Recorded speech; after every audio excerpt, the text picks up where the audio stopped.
Ketik aja Matius 10 nomor 32. Matius 10 nomor 32. 10:32.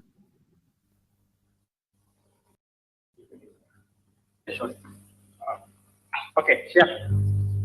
Ya, baik, besarkan saya baca. Oke, baik, Kakak.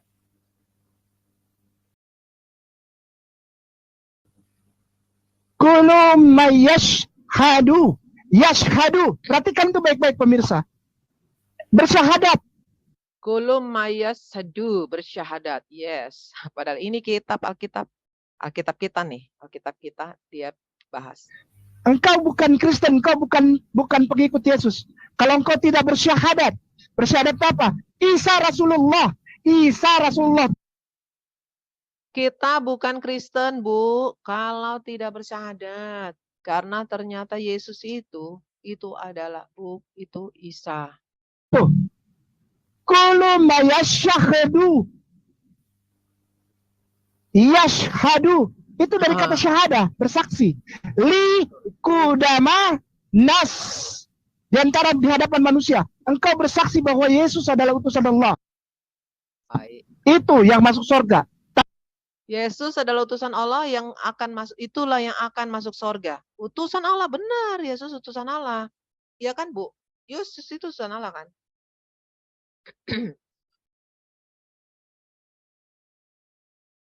Tapi apakah betul engkau masuk surga? Lihat janjinya Yesus.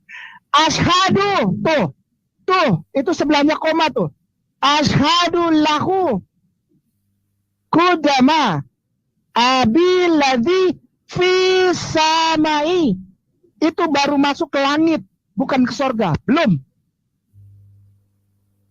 Tidak ada kata surga. Yesus tidak menjamin surga. Yesus tidak menjamin surga. Tapi fi samai artinya ke langit.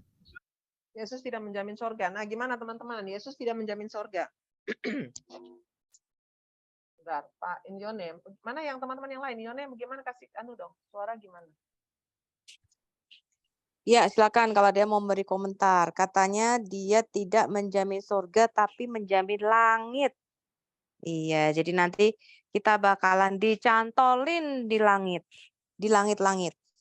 Di langit-langit. Iya, jadi saya mau tegaskan sih sebenarnya begini ya untuk teman-teman. Ambon, Manado, Papua, ya, NTT, NTP, Sulawesi, Anda itu menjadi target pemualafan untuk Indonesia. Mereka mengeluarkan dana cukup besar. Ya, jadi kalau gereja di sana tidak mulai untuk mengajarkan apologetika, tidak mulai untuk mengajarkan jemaatnya dengan dasar doktrin yang kuat, akan repot loh teman-teman. Saya kasih tahu Anda. Anda akan menghasilkan Ahmad-Ahmad, si Kaing-Kaing, dan Aristo lainnya. Saya kasih tahu Anda. Karena dasar apologet Anda nggak kuat. Ya, Anda itu sasaran pemualafan. Saya kasih tahu dulu ya. Mereka mengeluarkan dana cukup besar. Saya nggak usah ngomong di sini. Ya, bagaimana caranya? Kita tahu strategi mereka. Ya, Medan, Anda sasaran pemualafan.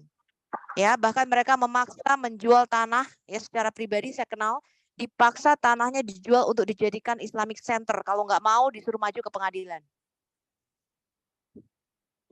Ya. Orangnya ada di sini, teman-teman. Ya, kita bisa kasih buktinya. Jadi Anda itu sasaran pemualafan, apakah Anda mau menghasilkan Ahmad dan Aristo lainnya? Saya kasih tahu Anda. Mau nggak? Jadi kalau Anda yang tadinya Kristen, yang sudah merasa saya dari kecil udah orang Ambon, saya lahir sudah shalom. Saya udah orang Manado, Bu Sofi. Saya dari bayi lahir saja sudah Kristen, saya sudah dibaptis saya dari lahir. Kalau Anda tidak belajar Alkitab, Anda tidak membuat satu keputusan pribadi untuk mengikut Tuhan dengan sungguh-sungguh, saya kasih tahu Anda akan menghasilkan Ahmad lainnya, Aristo lainnya.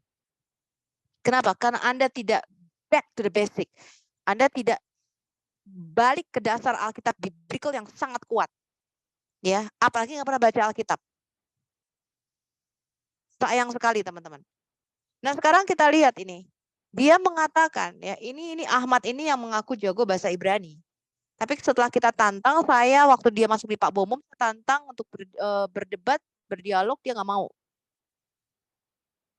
Ya, dia menghindari. Katanya. Bukan itu katanya. Waktu saya bilang, Ahmad lu bakal dapat 72 bidadari berdatang motok. Jadi Ahmad itu nggak tahu apa-apa.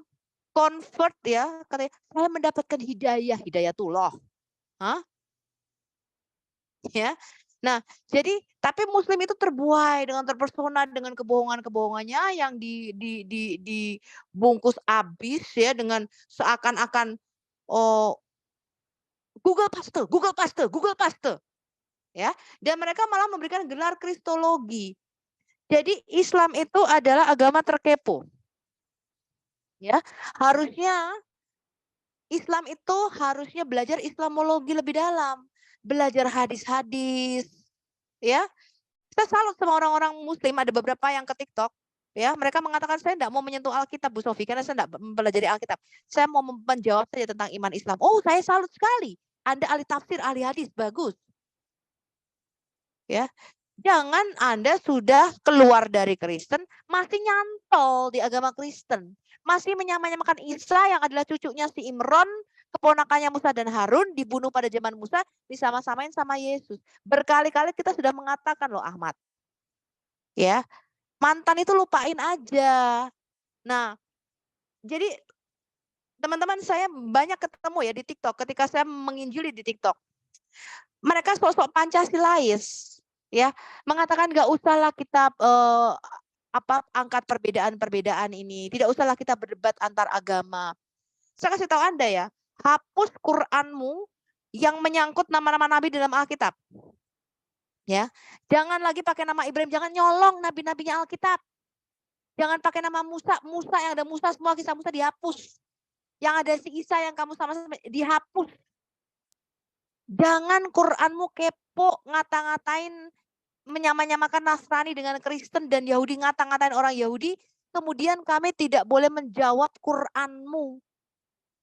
Bahkan ada yang munafik begini, sudahlah kalau di Quran itu memang kami mengatakan kalian orang kafir, tapi itu internal aja kok. Jadi kami kalau diam-diam di antara sesama Muslim, kami boleh ngatain kalian kafir, boleh penggalah kepala kalian, penggal kepala orang kafir. Tapi itu tidak untuk diskusi umum, katanya begitu. Ya, jadi ini agama paling munafik. Beda. Ya kalau kita melihat compare to Hindu atau Buddhis atau agama lain, kita tidak terlalu banyak gesekan. Kenapa? Karena mereka punya their own system of belief. Mereka punya konsep surganya sendiri, konsep agamanya sendiri beda dengan Kristen. Nggak pernah mencantol-cantolkan diri ke Kristen. Islam ini beda teman-teman. 90% isi Quran itu Alkitab. Kalau Anda nggak percaya, kita kupas satu-satu ayatnya. Kalau semua cerita-cerita di dalam Alkitab ini diambil, cerita tentang Musa, Ibrahim, Yusuf, Yunus, ya, Isa diambil, Maryam diambil. Itu Quran tinggal kita pantun, ya, tinggal demi kuda berlari terengah-engah aja tuh yang tersisa. Berapa persen yang tersisa? Kalau semua cerita di dalam Alkitab diambil, tinggal 1% kitab Quran. Dari 6.666 ayat. Tinggal 1% yang tersisa yang ketika cerita di dalam Alkitab ini dikeluarkan. Nah sekarang saya mau Anda menanggapi sesuatu mengenai bagaimana gereja ini apologet ini ya lebih banyak dihasilkan dari mantan-mantan Kristen, Yahya Waloni, Felix Xiao, mantan Katolik, Tere Pardede, Irene Handono, siapa lagi? Bisa sebutkan. Macam-macam itu yang katanya mualaf itu. Ini dihasilkan dari gereja sendiri. Dan nanti saya akan bicara tanggal berapa ya? Mungkin tanggal 15 ya. Mengenai sejarah Islam. Dan mungkin akan kita live-kan. Bahwa Islam ini adalah bidat Kristen atau the heresy dari salah satu heresy atau bidat Kristen. Bidat Kristen teman-teman. Ya, nanti kita lihat sejarahnya. Nah, karena itu saya minta Anda yang mendengarkan YouTube, TikTok dan sebagainya, gereja itu mulai sadar. Kembali khotbahnya itu back to the basic. Khotbahnya kembali ke Alkitab, kembali ke pondasi dasar iman Kristen. Coba ini bayangin ini. Ini yang katanya sekolah S3, yang ngakunya itu pastor si Ahmad Kainama ini, bisa nggak tahu loh kalau Yesus itu menjamin keselamatan. Bisa mengatakan kita ini kecantol di langit. Coba bayangin teman-teman. Dia nggak tahu arti kata Samayim atau Uranos. Nggak tahu dia istilah Uranos atau Samayim. Itu kan memprihatinkan sekali. Sekolah STT-nya di mana? Ya. Mungkin Bu Sofi bisa jelasin kali ke Tante Kaing, apa yang dimaksud sebenarnya Uranos, kemudian itu semua. Supaya dia tidak kait-kait di cocokologi gitu. Dikatakan Yesus itu ada di Uranus, hanya di langit, bukan di sorga, Uranos, bukan jantung. ya Uranos itu adalah bahasa Yunani. Dari Samayim, bahasa Ibrani Samayim. Samayim itu artinya bentuk jamak dari kata langit. Kenapa diterjemahkan langit? Ya, langit-langit. Karena di dalam pandangan Yahudi, yang namanya Samayim atau langit-langit itu dibagi 3. Ada langit pertama, langit kedua, langit ketiga. Langit pertama itu tempat di mana kita masih bisa melihat atmosfer, ada burung-burung, itu ada di kitab Yeremia. Kemudian langit kedua itu tempat di mana bintang-bintang, ini bicara langit kedua, ada bintang, ada planet, ada galaksi, semua itu bicara the second heaven. Langit ketiga itu bicara dimensi roh, tempat Tuhan bertahta. Ya. Jadi ketika dikatakan Yesus naik, coba kita buka dulu Ibrani 9, bisa ada yang buka nggak? Ibrani 9 ayat 23, 24, ada yang bisa buka? Laptop saya masih di charge nih soalnya. Coba kita buka, Yesus naik kemana? Apakah betul Yesus kecantol di atap? Kalau di dalam Islam, Nabi Isa itu terangkat ke surga, itu bukan melalui Bukit Zaitun ya, seperti dalam Alkitab. Tapi di dalam sebuah rumah, lalu dia terangkat ke langit-langit, nabrak ini loh, apa? Mungkin naik lewat apa tuh namanya kalau di sini tuh apa namanya yang buat pemanas ruangan tuh, pipa yang kayak ada Sinterklas turunnya lewat pemanas atap, lewat atap, naiknya lewat atap. Coba bisa buka Ibrani, ada yang bisa buka Ibrani 9?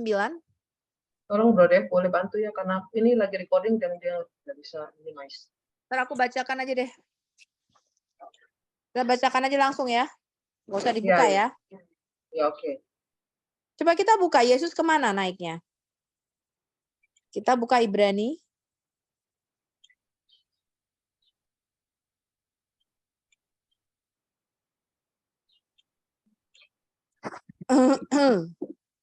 Berani berapa Bu?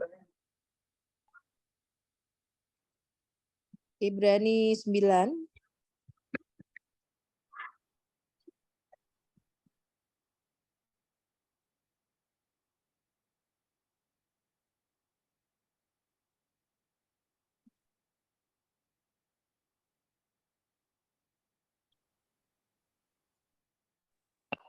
Ini udah.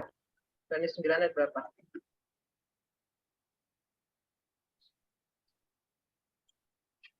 Ibrani 9. Coba ayat 23, 24. Ayat 23 ya. Berarti 9 ayat 23. Ibrani 9 ayat 11 dulu. Ayat 11.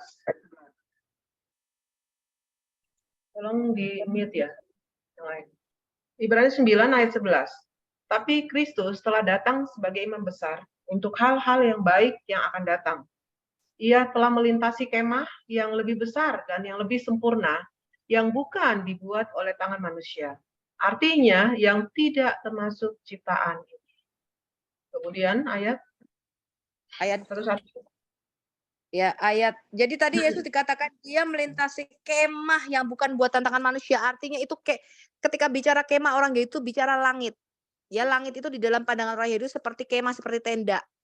Ya, jadi mereka kalau bikin tenda itu bisa dari kulit binatang. Dan biasanya itu mereka masih bisa melihat bintang-bintang dari dalam tendanya. Jadi masih ada lubang-lubangnya.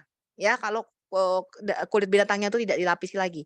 Jadi mereka mengibaratkan langit ini seperti kemah. Ya, ketika bicara kemah itu bicara tenda itu seperti langit ya. Dan dikatakan dia melintasi langit, segala langit. Coba kita lihat lagi. Ibrani berapa, Bu? 23, 24. 23, 24. Apa katanya? Jadi segala sesuatu yang melambangkan apa yang ada di sorga haruslah ditahirkan secara demikian. Tetapi benda-benda sorgawi sendiri, tadi udah. Oke. Tetapi Kristus telah datang sebagai imam besar untuk hal-hal yang oke. 24, oke. 24, sebab Kristus bukan masuk, bahasa Inggris ya.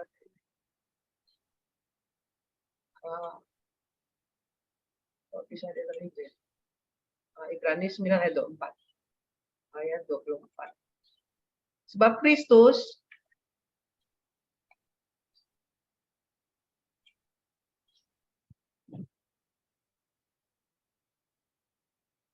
ayat 23. Jadi 24. segala sesuatu yang melambangkan, ya tadi dia pindah tahu itu. For Christ, karena kalau bahasa Inggris Indonesianya, oh jangan-jangan nggak ada ya? Hebrew. Kok dia lari ke Hebrew ya? 23, terus 24-nya dia lari, dia masuk ke bahasa Indonesia. Oke, nggak bisa. Saya bantuin baca. Iya. Saya bantuin baca ayat 23. Jadi 24. segala sesuatu yang 24, sebab Kristus bukan masuk ke dalam tempat kudus buatan tangan manusia yang hanya merupakan gambaran saja dari yang sebenarnya, tetapi ke dalam sorga sendiri untuk menghadap hadirat Allah guna kepentingan kita. Ya, jadi sorga yang mana itu kalau dia menghadap hadirat Allah? Apa kecantol di atap? Nah, saya sarankan ya teman-teman, waktu Anda, saya tahu ada orang-orang yang ke gereja itu bahkan tidak membawa Alkitab. Ya, saya ngerti, Anda mungkin nggak pernah baca Alkitab every day. Anda belum pernah baca Alkitab sampai selesai. Tapi saya mohon please. Ya, kalau Anda tidak membaca Alkitab, ya nggak usah hafal deh, baca aja. Ya, belum tentu mengerti, telan aja dulu. Ya, tolong Anda mulai membaca lagi berulang-ulang teman-teman. Jangan nanti Anda dikasih kaing-kaing. Yesus ke Uranos, kecantol ke langit. Dia masuk ke dalam sorga, ke tempat kudus menghadap hadirat Allah. Dia adalah imam besar kita. Nah ini saya bingung, waktu lu dulu Ahmad, di gereja katanya lu itu worship leader, pernah gitar, pernah... lu tuh bacaannya apa?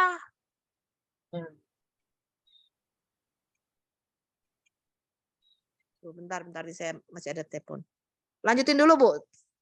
Ya, jadi aku coba bahas kembali ya. Ini sebentar ya, aku bahas lagi. Kita share ulang lagi nih lanjutannya. Samit wajalasa an yamini lillahi Sayyiduna dari Hongkong, baca samai, nggak ada. Yesus tidak pernah menjanjikan masuk surga kau. Itu aja syaratnya berat. Perhatikan itu baik-baik pemirsa. Bersyahadat. Engkau bukan Kristen, engkau bukan pengikut Yesus. Kalau engkau tidak bersyahadat apa? Isa Rasulullah tuh. Isa Rasulullah, gimana nih Bro Dev? Aduh, parah banget ini, parah. Nih ada Christopher Kamboja. Ini, aduh dikupas dong nih. Gimana itu? Gimana Bu? Nah, lihat ini, Yesus itu, Isa itu, ya pertama disebut Isa Rasulullah. ya. Kita pertanyakan gini. Nama Isa itu artinya apa? Ya. Biar nyampe gitu loh. Otaknya itu biar nyampe. Kita Ya. pertanyakan dulu artinya Isa itu apa? Kalau di kita itu kan Yeshua, Yesus, Yasho. Dan gitu kan banyak arti. Gitu loh. Dimana arti-arti itu bisa dikatakan adalah Tuhan penyelamat atau nggak bisa dikatakan juru selamat kan gitu. Iya. Sedangkan dengan arti nama Isa itu apa? Karena di dalam kosakata Arab itu tidak kenal yang berawal dengan kata I. Saya kasih tahu. Kayak namus. Coba tunjukin berdasarkan abjad Arab, ada gak imbuhan kata I, huruf I dalam bahasa Arab? Kalau Ibrani, Yod. Kalau Yunani, I. Gitu. Kemudian juga dengan Aramaik, sama. Gitu. Dan dalam bahasa Arab, kenal. Imbuhan I itu apa? Gitu. Nah ini yang harus dicari. Kayak Namus, gak usah keluar dulu lah. Pakai bilang kalian gak bisa bahasa Ibrani, gak bisa bahasa Yunani gitu. Sekarang saya tanya, kamu bisa Arab gak? Kalau bisa, kiranya itu bisa. Coba tunjukkan berdasarkan abjad huruf Arab ada kata I, huruf I. Gitu.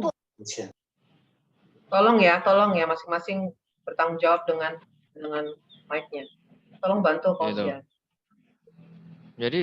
Jadi mereka mengatakan bahwa Yaso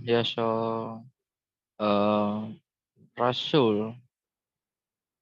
Memang iya. Memang kenapa? Musa juga disebut Rasul. Rasul itu kan bisa dikatakan apa? Mengajar, gitu loh.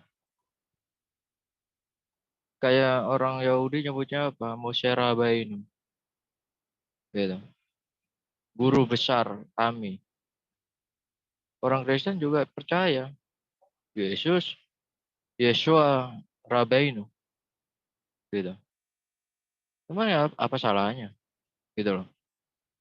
Nah, sedangkan kita tunjukin aja arti Isa itu apa, gitu. Ya ini Oke. yang terap kali selama 1400 ya Tahun. semenjak tahun yang lalu itu nggak ada arti nama Isa itu apa. Arti nama Isa tidak ada ya? Nggak Wow. ada. Terus Gitu. kenapa mereka Sampai tetap sekarang lo Isa artinya apa lo tanya orang Muslim. Gak ada yang tahu. Nah, nggak ada yang tahu. Dalam bahasa Arab, orang Arab nyebutnya Yaso. Nah, terus Yeshua, habis orang itu, Arab Yeshua. ya kan, gitu. Dan Isa itu apa artinya? baru Ini. disebut-sebut terus di sini Isa itu rasul, bukan Tuhan dan oke, kita lanjut coba ya. Kulum yashhadu. Yo. Yashhadu. Itu dari kata syahada, bersaksi. Li kudama nas. Di antara di hadapan manusia. Engkau bersaksi bahwa Yesus adalah utusan Allah. Itu yang masuk surga. Tapi apa? Itu Matius berapa, Bu? Coba kita buka dulu Matius 10:32. Buka total Bu. Dia cuma ambil sepotong-sepotong. Kita buka total ya.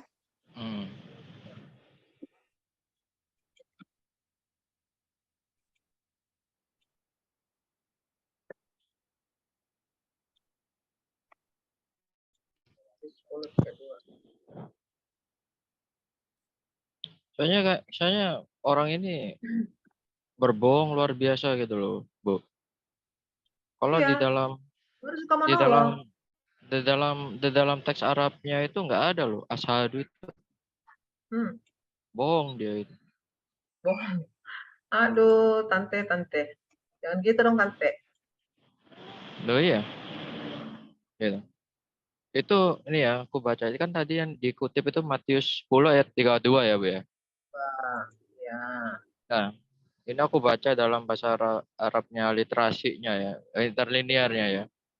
Katakan wakul ma ya tarif bil kudam al naas al taraf ana yadin bin kudam abi alji bi al samawati. Artinya. Mana asadu? Mana? Di sini aja awalnya itu wakul luman ya tarif bin kudam ya anas ya al nas. Mana? Gitu. Mana? Yang dikatakan bahwa asyhadu. Gitu loh. Makanya dia baca nih. dari mana sih? Aneh. Asadu, Iya, asadu. Barang siapa bersahadat di depan manusia, bukan. Barang siapa mengakui aku. Ya, mengakui dia sebagai apa? Sebagai Mesias. Kamu tahu nggak arti Mesias? Mesias Al-Masih, tahu nggak kalian? Muslim itu mengartikan Al-Masih itu pengusap, berkaki datar, apalagi? Penggosok, pengepel, pengenyetrika, pengepul. Itu arti Al-Masih. Bayangin mereka Al-Masih aja nggak tahu. Ketika menyebut Al-Masih itu artinya anak Allah yang diurapi sebagai anak Allah. Makanya semua mengatakan engkau Mesias, anak Allah. Mereka tahu Mesias itu adalah anak dari yang maha tinggi. Ketika Yesus dihadapkan kepada imam besar berkata, katakan kepada kami, engkau Mesias enggak? Anak Allah, anak dari yang maha tinggi. Nah kok sampai sono jadi si Isa bin Maryam? Mana jadi anaknya Maryam? Sejak kapan Yesus disebut Yesus bin Maria? Yesus itu anak Daud. Kenapa disebut anak Daud? Artinya Mesias. Raja. Ya, selain dia keturunan Daud, tapi anak Daud adalah sebutan khas, sebutan khusus bahwa dia mengakui Yesus adalah Mesias. Mesias adalah anak Allah. Baca Mazmur 2. Waktu lu di gereja dulu ngapain sih? Gue bingung sama lu. Tante kain nih. Iya, bahkan aku tambahin dikit ya, Pak ya. Kalau di dalam tradisi Yahudi, nama anak tersebut itu nggak ada. Dengan imbuhan kata nama ibu itu nggak ada, Bu. Rata-rata itu dengan nama ayah, gitu. Contoh seperti Yohanes ya. Yohanes murid yang dikasih oleh Yesus, yaitu Yohanes yang menulis Injil Yohanes itu ya. Itu aja namanya itu Yohanan ben Zebedius. Zebedius itu nama ayahnya. Itu. Terus Petrus yang disebut Simon bin Yunus. Itu nama ayahnya. Gitu. Salomo anak Daud. Nama ayahnya. Semua itu dalam tradisi Yahudi itu nama anaknya itu selalu di belakangnya itu dengan sebutan nama ayahnya gitu. Kayak saya juga dikatakan David Bar Andrea gitu. Gitu. Gak ada nama ibu gitu. Ya ini PR juga buat kayak nama tradisi mana mengatakan bahwa Yahudi itu memakai nama dari ibu gitu. Iya, ini aneh itu. ya Isa bin Maryam. Dari mana tuh mereka mendapatkan itu? Karena Alkitab tidak pernah mengatakan itu. Yesus itu punya ayah di bumi ini Yusuf. Maka dikatakan anaknya Yusuf. Betul nggak? Betul. Secara manusia. Ini bisa jadi nggak punya bapak di dalam Quran. Itu aku masih meneliti itu. Dari mana mereka dapat cerita itu?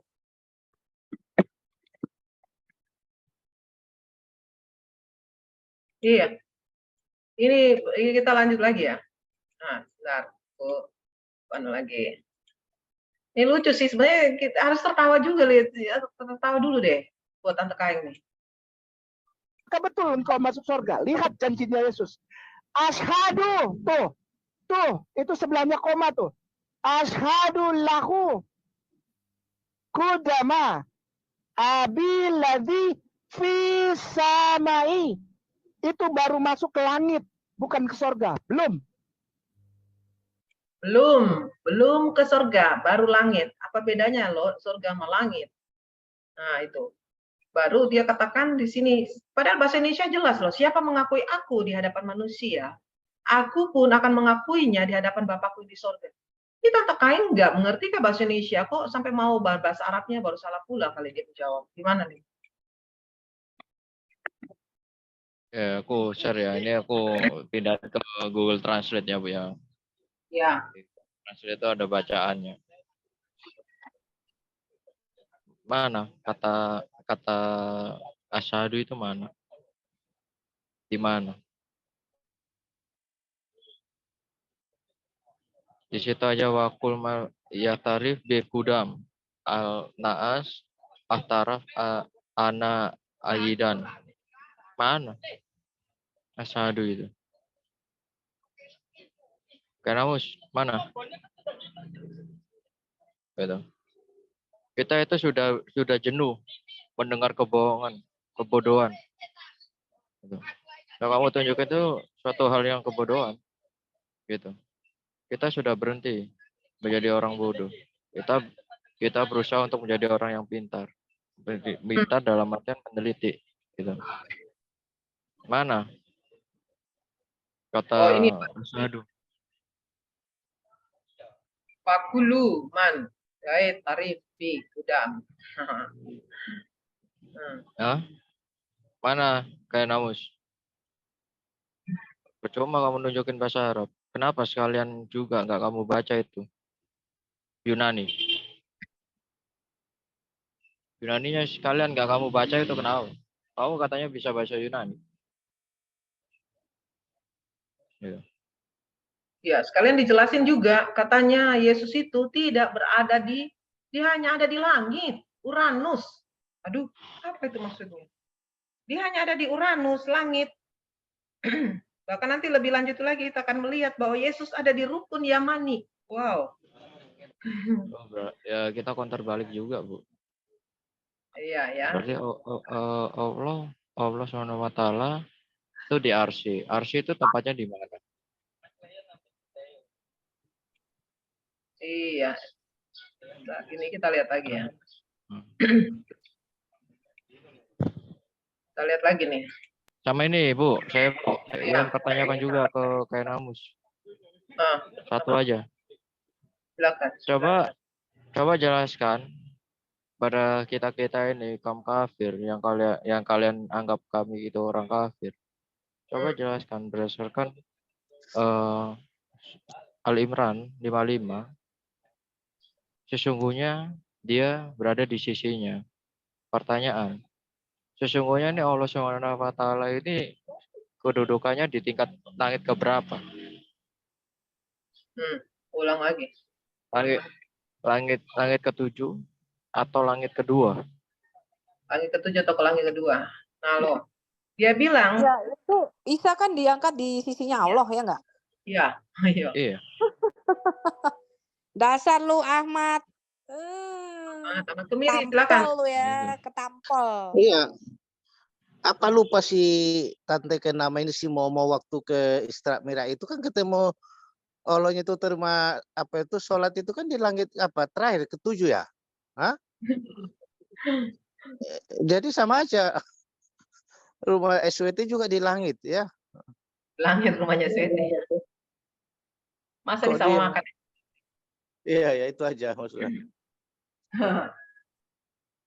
Iya. Langit ketujuh Arsy, ya itu. Kalau karena Yesus yang ketiga. Karena gini, Bu, percaya saja. Karena ini adalah salah satu kerancuan yang bikin saya gagal. Jadi sebenarnya ini Allah SWT ini sebenarnya itu di langit keberapa? Langit ke-7 atau langit kedua? Karena di Quran sendiri bilang Isa kembali di sisinya. Gitu. Harusnya Tapi langit ke-7 kan? kenapa di dalam sunnah mengatakan bahwa ketika Isra Mi'raj Baginda itu ketemu dengan Isa itu di langit kedua. Ya betul. Nah, sesungguhnya Allah SWT ini sesungguhnya itu di langit keberapa? Ketujuh atau kedua? Pindah-pindah bro. Hari ini di langit kedua, besok langit ketiga. Tadi Tante Kain bilang langit ketiga. Berarti masih naik kelas, satu kelas. Karena kan di langit kedua itu kan Isa dengan Yahya gitu kan. Langit kedua gitu. Tapi kenapa Allah SWT ini ke langit ke-7? Sedangkan di dalam Quran 3 nomor 55 di sini dikatakan kembali di sisinya. Berarti Isa ini di langit keberapa kalau gitu? Begitu juga dengan Allah SWT. Ini langit keberapa? Langit ke-7 atau langit kedua? Kalau kalian itu kan selalu mengatakan bahwa oh kalau hadis itu tidak sesuai dengan Quran itu doi, padahal itu sahih. Gitu. Nah, Itu parah di nih. langit itu berapa? Coba jelasin, Kenamus. Langit berapa itu? Allah SWT. Langit itu 7 atau kedua? Mantap aja. Oh, itu bingung itu mereka jawabnya itu tuh. Itu terserah mereka. Selamat bingung bersama. Saya juga bingung. Kalian bingung, saya juga bingung. Itu aja, Bu. Oke. Kita coba share lagi nih ya. Dan tuh yang ada, itu klik lah. Jauh. Sama Tante Kai nih, Sini. pindah-pindah. Nanti kalau ada yang bilang Yesus menjamin aku masuk surga dari Hong Kong, baca sama Dari Hong Kong. Aduh, Tante. Yang gitu dong, Tante. Yesus. Asyhadu, tuh itu aja syaratnya berat. Bersyahadat dulu, aku Yesus adalah utusan tuh. Itu yang masuk surga. Tapi apakah betul engkau masuk surga? Lihat janjinya Yesus. Asyhadu, tuh itu sebelahnya koma tuh.